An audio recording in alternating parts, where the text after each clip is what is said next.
Welcome back to the Always Right podcast. I am author Carissa DeLay, and this is This is Jamie Vendera, and I'm not crying. I got something in my eye, and I know we use that your excuse when we finger. cry. I don't know what it was. I'm like, I'm crying. We're back for another episode. Your finger's in your eye. That's what's the problem. Okay. All right, this episode. Oh, of course, we have to start off with Jamie's drum roll of his metal water bottle. Try to set it down easy.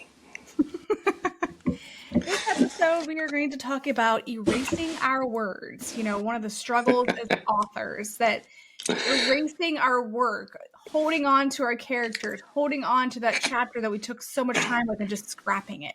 So this is kind of exciting because I didn't do that with my first book, but I'm definitely doing that with his current book. And it's a, man, it is an emotional roller coaster when you have to scrap something you've spent time on.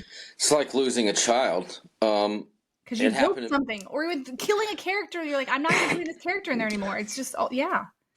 Yeah, because if you've ever, as a writer, sometimes you don't even know. I've been in a story, and I'm working, and because I let it unfold like I'm watching a movie. Yeah. Even though we're writers, but we're into it. You know, you do this because it's creative fun. And I've been to that situation where a character's died, and I was like, I didn't even see that coming until I woke up this morning. He's like, oop, he's got to die. Yes. And I'm really upset about it. Yes. Yeah. Well, yeah, that's a whole nother even topic itself, is like deciding who to kill or who to create this dark energy with, or you build a character in the point like, man, to make this better, this person has to die, or that's a whole nother thing we could talk about. I'm adding that to the list. Yep. Killing characters. Wow.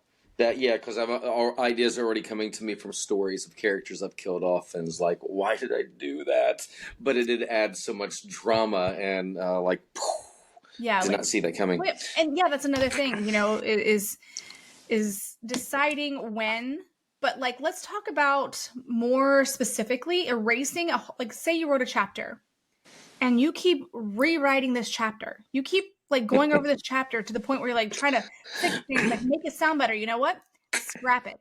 Just get rid of it and start fresh. Like the time that you said you had all those words written and exactly you lost it.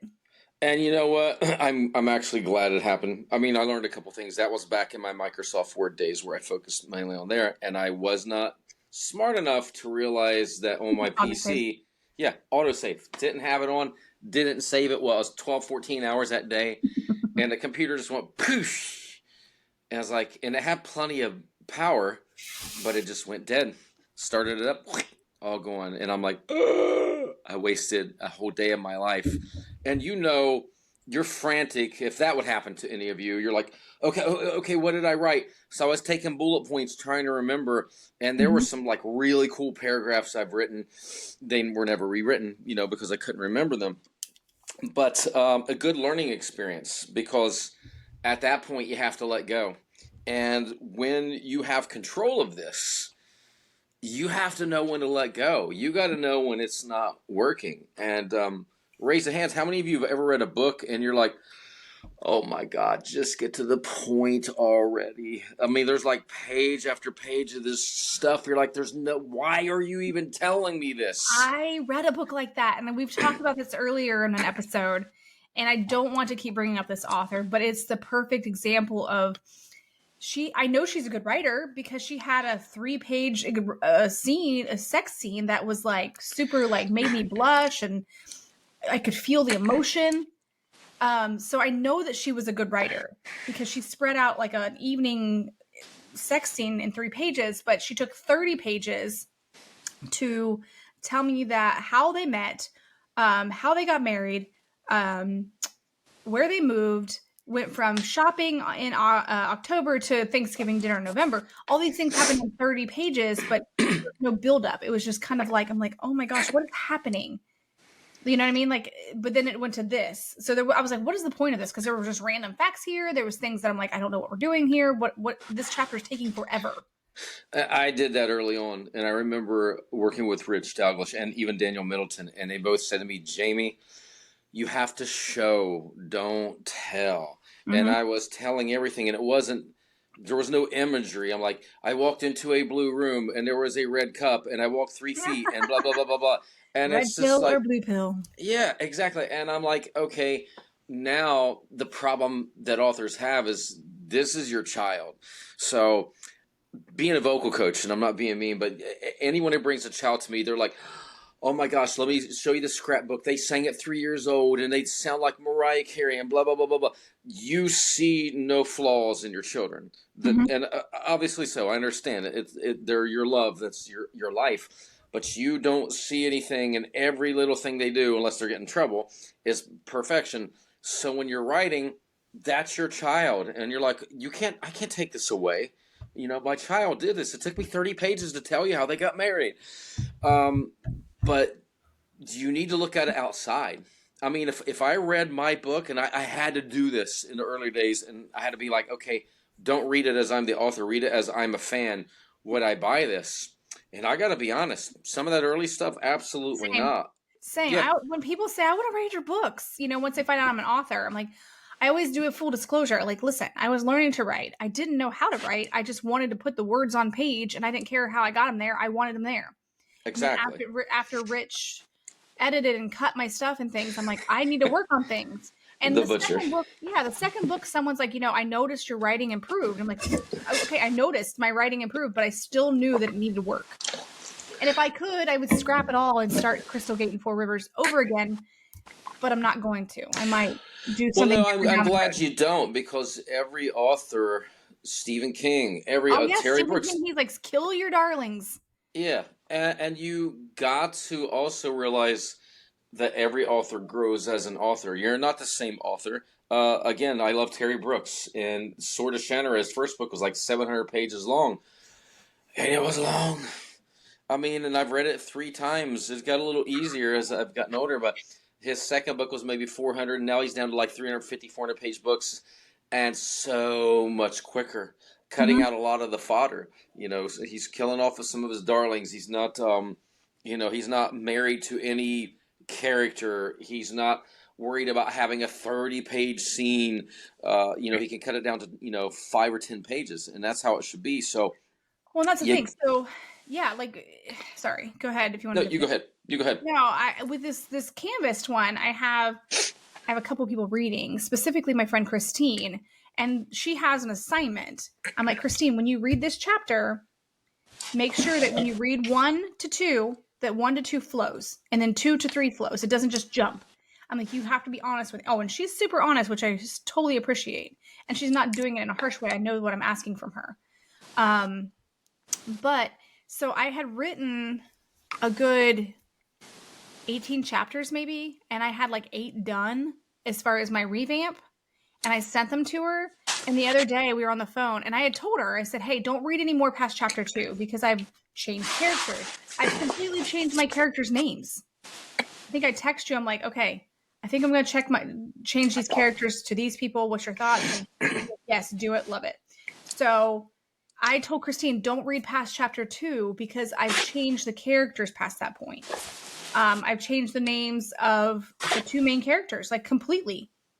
And it wasn't like, who cares chapter or character names people think, but it is important in the story of who I'm using for these characters. Their names have meaning, and I just made it better. And then as I'm taking a pause on writing to finish up my classes, my book is in my head of things I need to add, but adding those things requires me to go back and scrap some stuff that I've worked hard on, but it's going to make it better. So don't be afraid to scrap it. Don't be afraid to throw it away. Don't be afraid to change it, because if it's going to make it better, then all the more, you know what I mean? And you never know if that's going to build to the next point. And don't be afraid of work, because you could be an author who's like, oh, if I do this, it's going to be 3 more months before I release this book, and I'm ready to be an author millionaire. Would you rather have a quality book and maybe it would still be of quality with the old names, but in your heart and the way you're working the story, so every detail is lined up and in sync, you'll know that the quality is better, and you could attract more readers that way. So I would scrap, I would rewrite, I wouldn't worry about these timelines and thinking, I got to have this out before Christmas. That will make you rush. Well, And and see, currently one of the chapters there is the two detectives, and I have another visiting detective who was her role was to come in to bring the other detective a box, with that he had like requested, and like this whole process, like this whole entire chapter was built around her bringing this box. Hold on. I'm back. the box of tissue that he brought her. Box Bless you. of allergy pills. No, so like this whole chapter was built around this, and then like these two characters go to the next scene. Like this chapter was like a continuation into like a further chapters.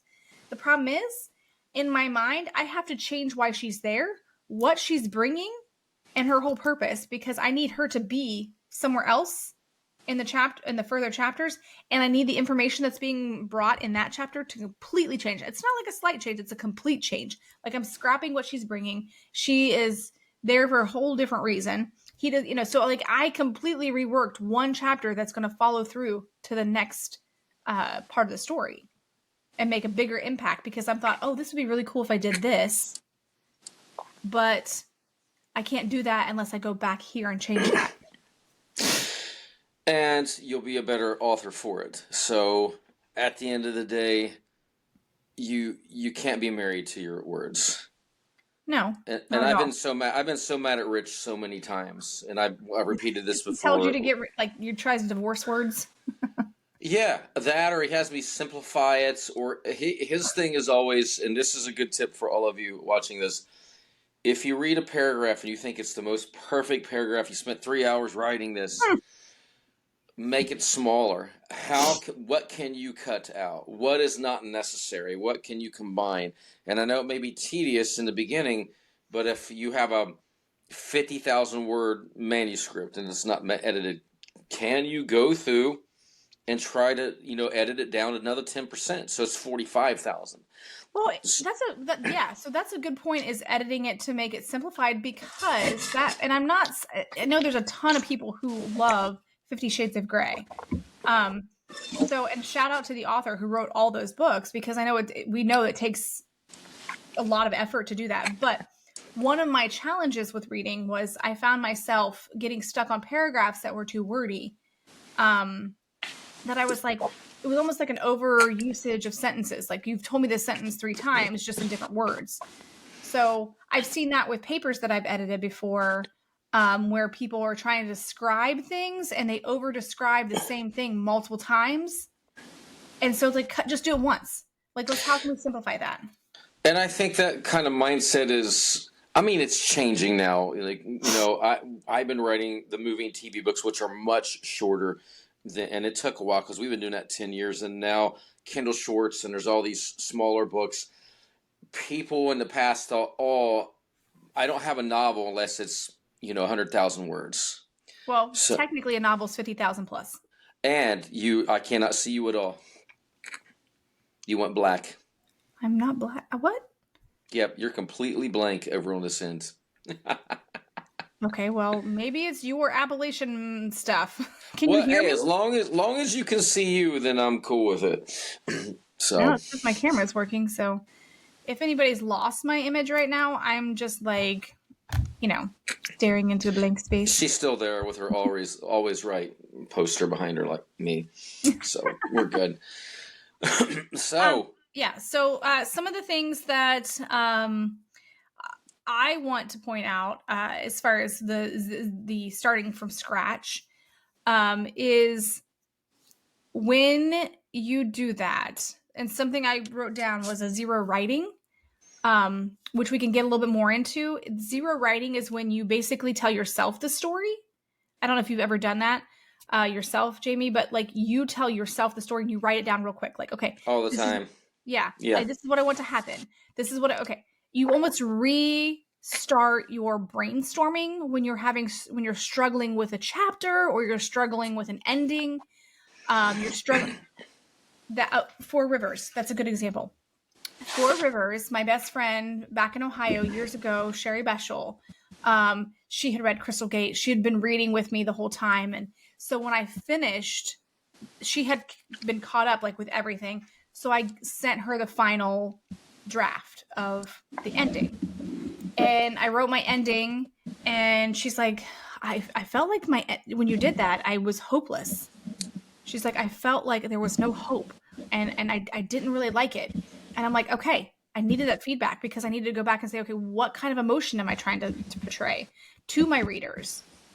And I don't want them to feel like, I want them to feel like what's about to happen was the main character took her free agency to choose what she was doing. And it wasn't because of this. It was because she wanted to do that. That doesn't mean that it didn't end the love story. Because she's like, when you wrote this, I felt like the love story ended, and she needed the love story to continue.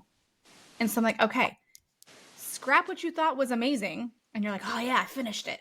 Scrap what you thought was amazing and reevaluate what you're trying to portray and say, okay, what are some of the things that help me, like, so do the zero writing. Like I want to portray empathy, or I want to portray compassion. I want to portray confidence in the character, but at the same time do the, and you're like, what kind of things make me feel these ways? Just kind of throw words on things, and then things will start to flow. Your brain will start to kick in, and you'll start to feel what you need to get down. And yeah. You know how, like, back when we were young, you'd be around a campfire and we're like, let's make up a scary story, and everyone would have to add to it. So you're making it up on the fly.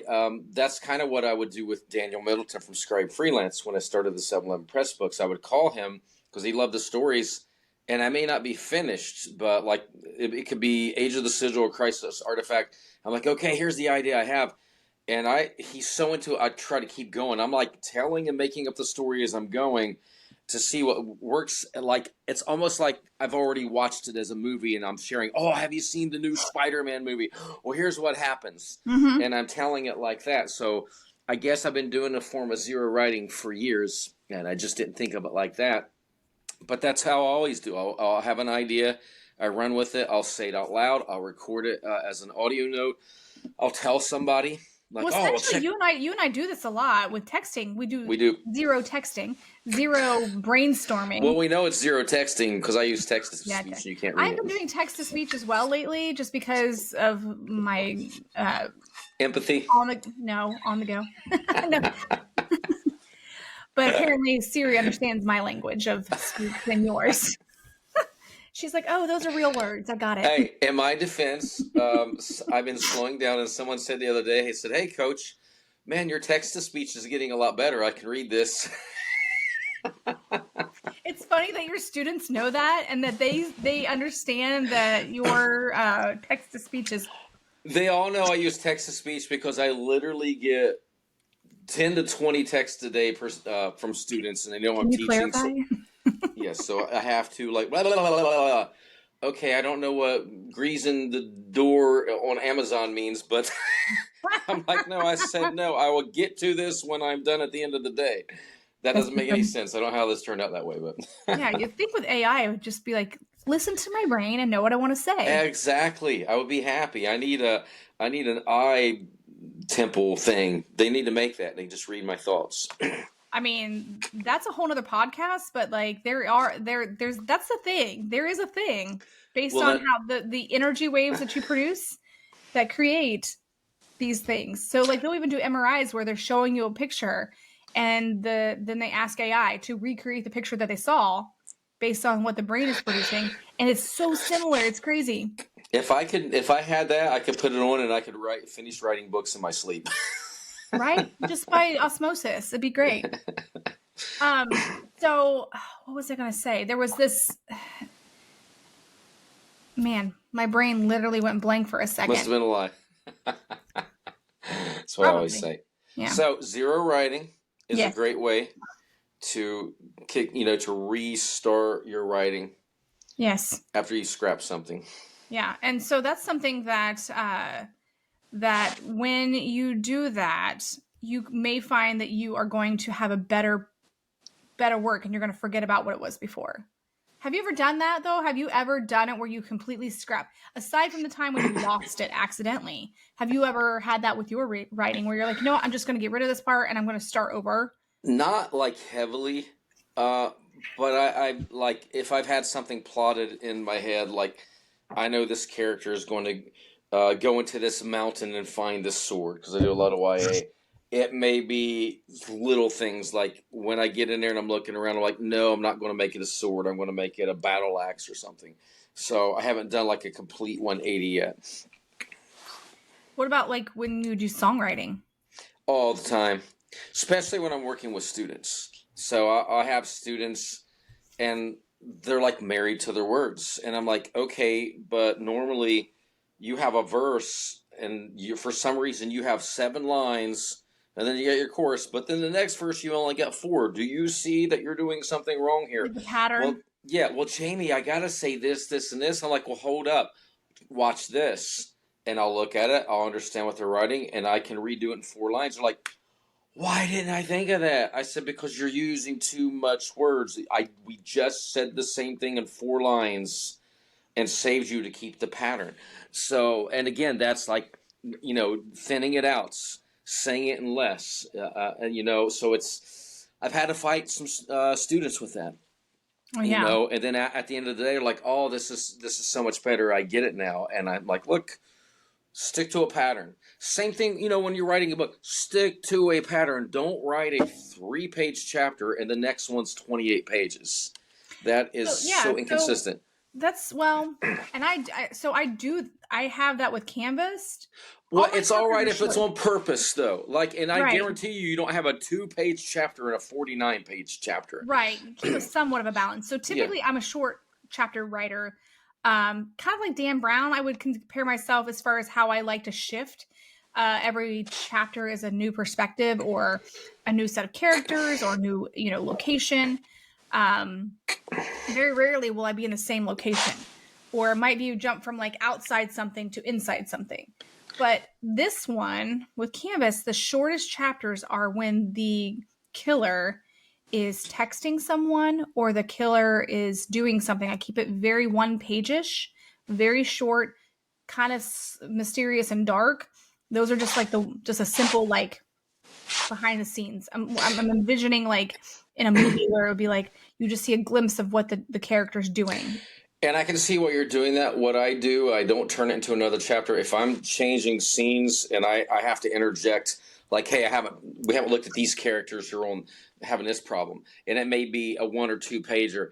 I'll like do the asterisks like in the center, or I'll skip like 2 lines so it's another section. We're completely shifting gears, and then I'll go back because I'll look at it. I try to keep chapters pretty much in the same area. I can't tell you if they're long or short. I haven't even thought about that. I have to look at one of my books to figure out what I do. But I do know they're pretty close. So yeah, I have but like when it comes to, so we're back to the whole erasing.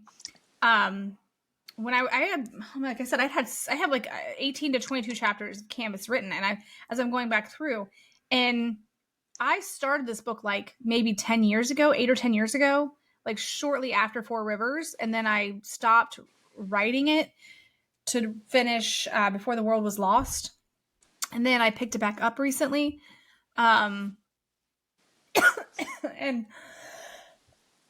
sorry guys, and I literally have had to like rearrange chapters and like put things in a timeline, and then I had a chapter that I wrote and spent so much time because it was the professor. I was introducing the professor, and he teaches film, and I so badly wanted to. There was a reason I wanted the professor to talk about like the anti-heroes of the 70s, to kind of introduce my readers into what an anti-hero is.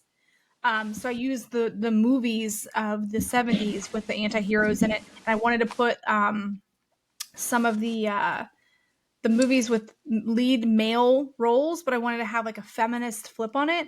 And I was spending so much time trying to get this in there that it was like so long. And I'm like, I feel like I'm getting lost in this pointless chapter. And I'm like, all right, I've got to cut this, even though I've spent a lot of time researching these movies. And I wanted my readers, because most readers haven't watched Clockwork Orange, I wanted my readers to have a small debate in their head about free agency of the main character in Clockwork Orange. But I was like, do I really need this? I just need a hint of it. I don't need to have like this main debate about it. And so I scrapped a lot of it, like probably half the chapter. So if you did that and then you would go back and read your own book as a fan, you wouldn't be saying, "Oh my God, get to the point." Well, that's how I did it when I reread it. I'm like, oh my gosh, what am I? This is going on forever. It was boring. I was like, Okay. even though I was very interested when I was writing it, because I'm like, oh yeah, this is great. I'm going to have this, like, the students debating with the professor. Like, I'm going to have, like, these are your assignments. Like, a couple of the people in the class didn't want to watch Clockwork Orange because of the violence. And so there was a small debate where I wanted to show that the professor was like, listen, you were given the option in the beginning of the course to know whether you were going to watch these movies or not, and you chose, yes, I'm going to accept and watch these movies. So now you're held accountable for it. It's kind of getting into his personality, how it's like, these are the rules. Everybody has to follow them just because you're a girl. And it was kind of like he's an attractive professor, and they're trying to be like flirtatious, like, I really don't want to do this, professor. And he's like, I don't care. But I can portray that completely different with less words. And that's how you should approach it. So when I thought of that, I was literally thinking about, in my head, Indiana Jones, when you meet Dr. Jones, when you meet him in his professor setting, you've got these girls that are like, oh, Professor Jones. You've got this whole look of how they see him. Because I have that kind of mentality where you have this professor, but he's completely does not care about these girls swooning over him. So I wanted that whole, like, someone's coming in effect, to where it's just a short introduction to who he is outside of his relationship with one of the other characters. So I had to introduce him, but I can do it in a shorter way. So don't be afraid to scrap it, just to make it, Yeah, you don't have to be married to this. Think about quality of the book, and would you read it? Yes. That's at the end of the day. If you read your own wording and you're like, oh, gosh, why am I taking so long? Because you can't go into it with ego or attitude. You got to go into it with an open mind and accept it as another author. That's how I read my stuff. I pretend it's another author, and would I enjoy it? I've been making notes today, and we've had so many things that have just, like, popped in my head. I got to double check to make sure. Well, that means we'll have more podcasts. Mm-hmm.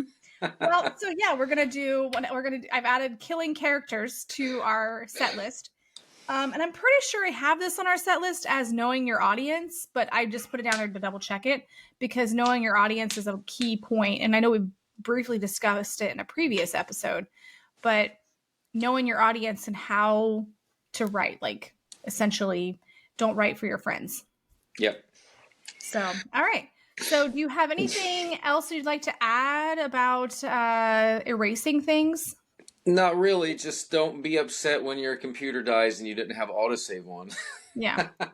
But again, don't be married to your writing. Yeah. There's nothing wrong. Just your work in general. Yeah, because you're creating art. You're creating a story, so it's not already set in stone. Mm-hmm. You're allowed to play with this. And if you come up with an idea, it's like, I wish I would have done it this way. Don't be afraid to tackle the work and redo it, even if it takes you several more weeks. So what? And don't be afraid to take a day away from that chapter and come back to it. Or that's another subject. Yeah, because I'll do that a lot. I'm like, okay, for me, when I'm structuring fiction or nonfiction, it's bullet pointed. And if I'm stuck on a chapter and I'm just not feeling it, I'm like, I'm kind of tired and bored of writing this. I'll think, but I really like this idea, and I'll jump to another chapter, mm-hmm. Right? Yeah. Because I don't have, what is it? Man, you just took the word right out of my mouth. Writer's block. You're blocking me from saying that. I had a writer's block about saying writer's block. I don't believe in it, though. It's you're either bored or you're passionate about it. So yeah. Well, so that episode drops soon. So we officially dropped our podcast last week. This is like several episodes ahead of that. We just have recorded so many ahead of time. But our official drop was last Thursday. We have one dropping today. We have one dropping next Monday. And then we have one next Thursday. So, and I think it's next week. Not obviously, it would have been in the past. So we're just time traveling. Yeah, so now that she's telling this, we're actually going back in time, right? Yeah, back in time. We're repeating what you already know. Several weeks ago, we dropped the writer's block one, and so I added a poll. There is a poll which there's a poll on, like, I'm going to put a lot of like questionnaire type things at the end of the podcast where our listeners can add and give us their feedback, and we'll kind of revamp those in future episodes where it's like, this is what our readers were saying, or our listeners, not our readers, but our listeners were saying. And so I'll have the, do you believe in, writer's block? Of course she will. She's got to try to beat me in everything because, she can send me books, but I feel for you when all my fans, because I want to make all my Singer fans go follow it and say, click no, click no, click no. No, you better make them be honest. You better make them be honest, because I mean, like, you can't sway the outcome. That's hey, if you're watching this and it's in the future, go back in the past and click no. No, I'm just messing with you. I got to catch up. That's funny. All right. Well, we hope you've enjoyed this podcast. I always love doing these with Carissa because we have so much fun. Yes. And I'm sure we'll see you soon in another podcast. Yes. Thanks for listening. I'm author Carissa DeLay. And until next time, you can reach out to us on any of our social media. You can email us at alwayswritepodcast@gmail.com. And feel free to look forward to our next episode. Subscribe so you can keep up and make sure that you're getting all those new updated episodes. So see you next time. And this is who? I'm Jamie Vendera. Don't forget to click no. All right. Goodbye.